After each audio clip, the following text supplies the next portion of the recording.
It's the grandson of Right Thought. Welcome back to the School of Marvelous Light. I got a question for y'all. What kind of trainer do you want? You're working out. You're doing some strenuous workout. You were told to do 12 reps. You got two trainers. You were told to do 12 reps. Well, you did 10 and you dropped the weight. The one trainer, he laughs at you. He shakes his head. He says, "You're weak. You should be able to do this, man. I can do it. So what's your excuse?"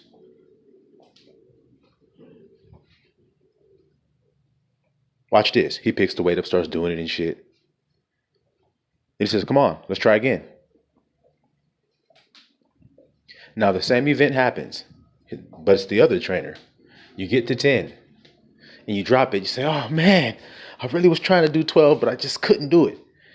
He pats you on the back. He says, "Man, you did great. You did great, man. This is progress. We still got work to do. It's going to take some time." Which trainer would you rather have?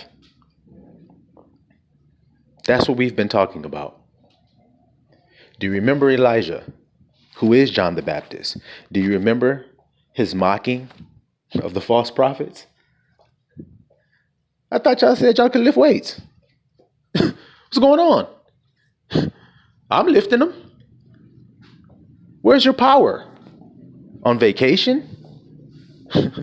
Went on a long journey or something? Where's your strength?" Y'all don't remember that? So do you see? A refiner's fire, like a drill sergeant. Drill sergeant is the same way. You go to boot camp, he's in your ass. He doesn't care how good you did it. He expects you to do it. So when you do it, he treats you like he expected you to do it, even when you did it really good. And every now and again, you may get a cookie. You may get a good job. You may get a well done soldier. You see? But we who are real with ourselves know that in the bunch, in the group, there are some who are not as strong as others. But that doesn't mean that their desire to be strong is any less than the one who has been given the gifts, the natural gifts. So we are patient with those. And even if they come in last, when we couldn't think that they could even finish the race, we praise them even more so than the one who finished first, who we expected to finish first. We understand that all parts of our unit are valuable parts. We don't look down on any of our soldiers in our group. But it is a necessary part of being brought into the military. And anyone who's a warrior knows that. You go through boot camp first. And you are not given much grace at all. But once you get out of that, then you're given huge amounts of grace. Not grace that you sin, and some do. They take it and they fall off. But the good soldier, he takes that grace and he sharpens his sword and chisels himself to even a greater soldier with this extra free time that he's been given. You see? And indeed, iron sharpens iron, and that's the only way for an iron to be sharpened. And he says that's what we do for each other, so then we must be iron for each other. Cannot be sharpened except by a true friend who can understand why your blade may have become dull. You see? We're going to help you get it back sharp again. And when those two swords cling together, it's a little uncomfortable at times, isn't it? Some sparks may even come off. But in the end, both swords are better for it. Can't use a dull sword. So if you understand what I'm saying, then you can understand that we've been brought through the drill sergeant part. You see? The John the Baptist part. The strictness. You see? Just as he said about Moses bringing those children of Israel into the promised land. That drill sergeant in the beginning. Could they take the drill sergeant? They said, hold on, wait a minute. Wait, we can't even behold this. We can't listen to this. Great fear fell upon them, just like that new soldier that's 17 years old, standing there with that drill sergeant who's 40 years old, yelling in his face, spit flying all on his face, and he can't do anything but stand there and take it. He can't call for his mommy, can't call for his daddy. He's dead. He's a new thing now. They even cut his hair and shave his face to let him know, and give him different clothes to let him know that old man is dead. And the new man is here now. You see? And if he can take the drill sergeant, this is the point of what I'm telling you. It's not bad what Abba has done, and nor do we dishonor John the Baptist ministry at all. For even our master told us that he is the greatest of all men born of a woman. A man's man. Do the hard things like they're easy. That's John the Baptist. Make the hard things look easy as hell to do. You see? You can't get your shoes polished right for nothing. That drill sergeant walks in with a spit shine. You can't even understand how he got his shoes like that. You're like, wow. But soon you're just as pressed. You're just as spit shined. You're just as ready. He comes in there to wake everybody up. You're already standing there dressed, ready to go. Just like the children of Israel in the Exodus, with their shoes on their feet, their loins girt about, staff in their hand. So, do you understand what I'm telling you? It seems harsh, but it is a necessary component. And if you can make it through boot camp, then you will be brought in as a soldier. But a lot of people can't make it through boot camp. They drop out. They go back home to mommy. They go back home to the bottle.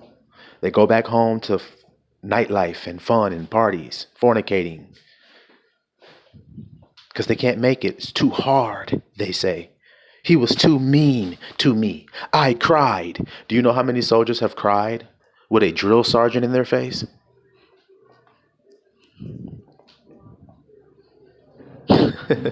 You know how many soldiers have broken down mentally because of a drill sergeant? Do you know how many soldiers have had their feelings hurt by a drill sergeant?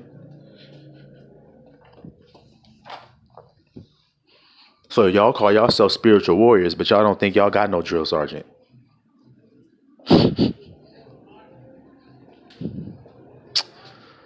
Okay. Well, what kind of army are you in? What kind of military are you in that didn't have a drill sergeant when you first got there? I ain't never seen one. Get him in line. What does he say? Make the way straight for Yahusha. So that means when Yahusha walks in, the general, what do the soldiers do? They all stand at attention, pressed, without a spot, a blemish. They've been baptized from the old way of life, and they're now ready to be soldiers. So the general comes in to overlook and see. Let me see. Now he's smoking a cigar. He's a little pudgy around the waist. You're like, wait a minute. See what I'm trying to say to you? You're like, wait a minute. If we soldiers and we had to go through this shit, I done already lost 15 pounds. I got a 6-pack now after boot camp training. I'm ripped. I'm ready to go. Got my crew cut. Got my crease down my pants. What's up? General coming here. He's a little overweight. Like I said, he got a cigar in his mouth. You like, wait a minute. We listening to this guy? This the head honcho? Oh yeah. Oh yeah. The experience. You can't beat that. You can't work out enough to beat experience.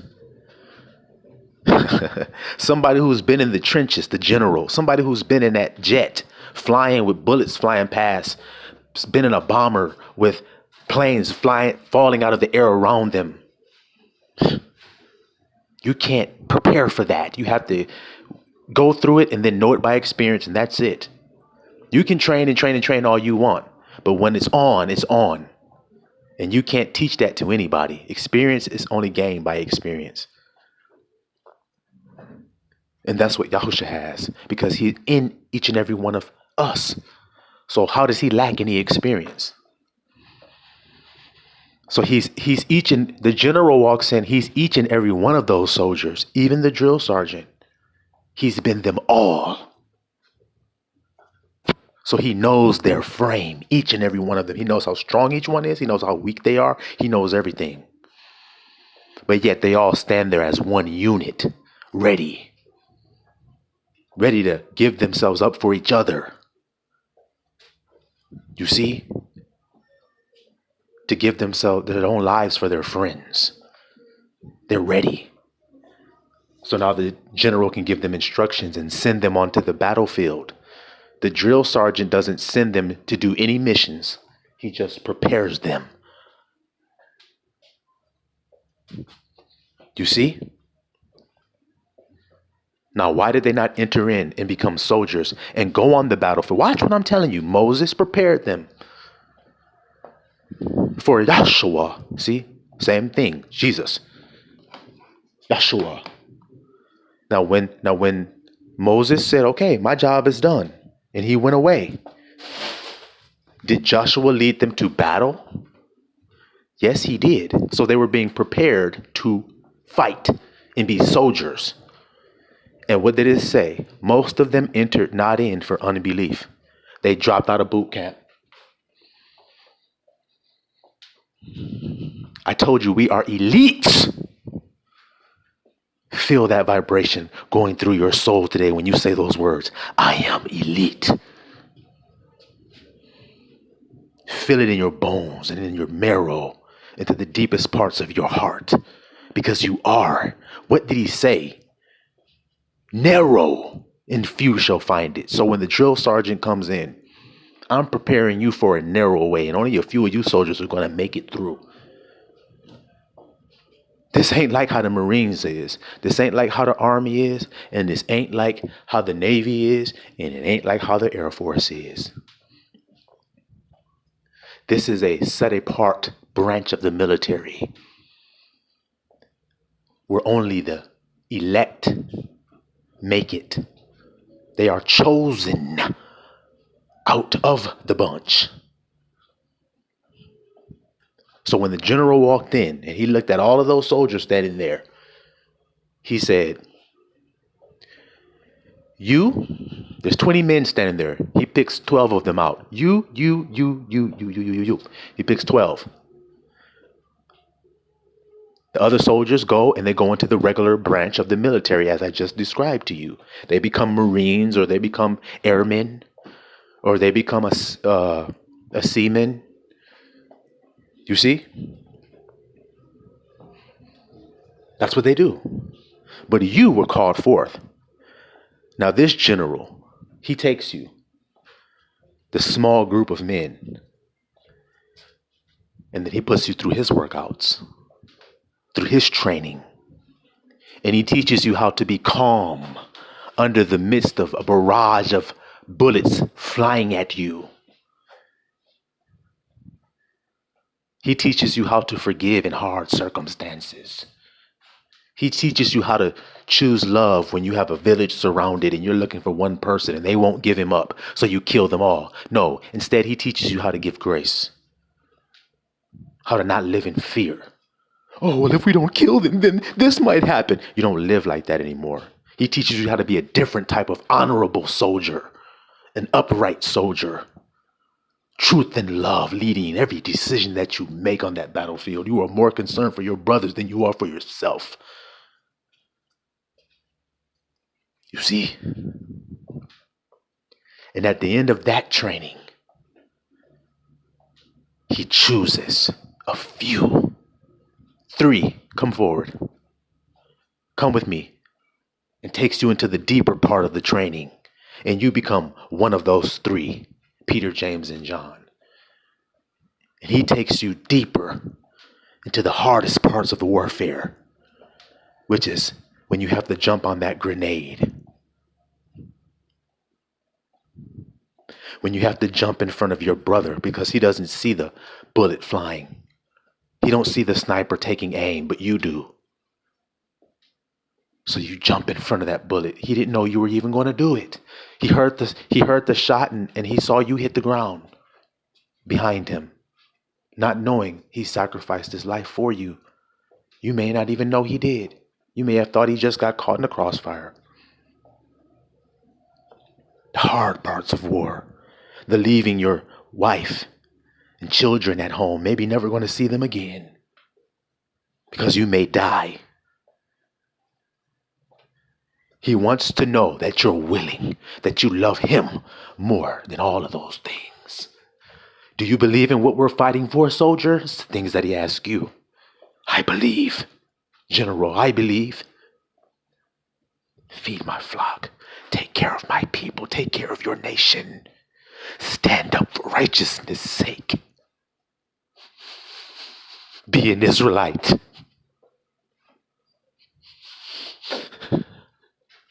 Be you. Even if you're the only one left. You stand like David and Eleazar in that field of lentils when they were surrounded by 1,000 Philistines. And their brothers deserted them. But those two brothers stood there strong back to back and they defended that parcel of land. And they sent the enemies to flight. 2 men with fire burning in their hearts for their people.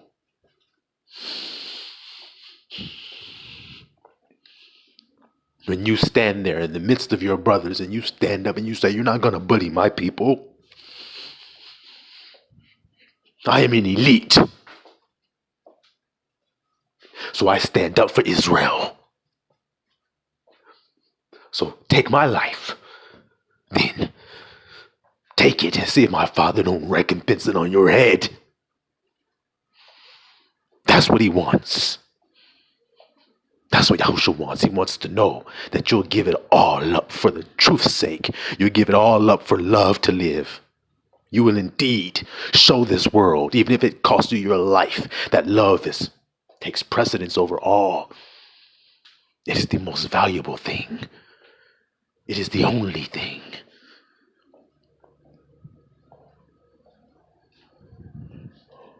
And then in the end, in the midst of battle, you see your general. And you were surrounded. And they take him. And he says, my soldiers, my men, you let them go. You let them go. You take me. I give up my life. See, little flock, I'm going to prove it to you. And he did. And one of those 3 stood there with the general, looking at him in his eyes. The one whom the general loves.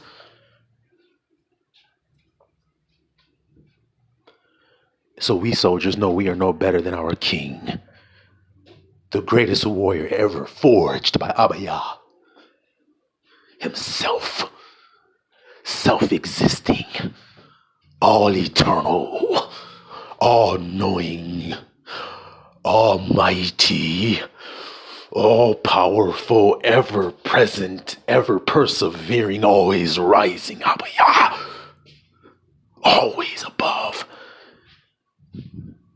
So they tried to stump his light out. He said, don't worry, little flock. You see me again. You'll see me again. And I'm going to show you the power that my father gave me. And I'm going to glorify myself on the necks of those devils. And you're going to ride with me when I come. Does it not say that, Israel, that the saints should ride out with their king and slay the wicked and have the high praises of Abba Yah in their mouth and a double-edged blade in their hand to recompense what they did? What they did.